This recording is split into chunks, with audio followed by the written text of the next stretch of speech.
दोस्तों आप लोग देखें प्रूवाइंस 1 मिलियन। तो फिर से एक बार स्वागत है प्रूवाइंस 1 मिलियन में। तो जी हाँ दोस्तों, आप सबको बता दें कि खेसारी लाल यादव का डॉन्स मूवी का ट्रेलर बहुत ही जल्द आप सबके बीच में रिलीज होगा।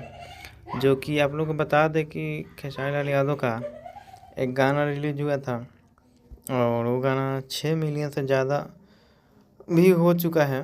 और आप लोग उतना प्यार नहीं दे रहे हैं जितना चाहिए था। उसको ट्रेंडिंग में लाना चाहिए था आप लोग को, लेकिन अभी तक ट्रेंडिंग में नहीं आ पाया है।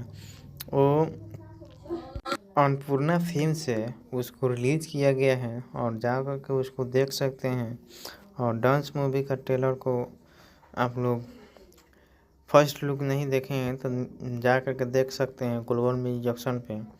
तो बहुत ही जल्द आप लोग पढ़ सकते हैं। 14 फरवरी को आप लोग नज़दीकी सिनेमाघर में लगने वाला है ट्रेलर 27 तारीख को आएगा आप सबके बीच में।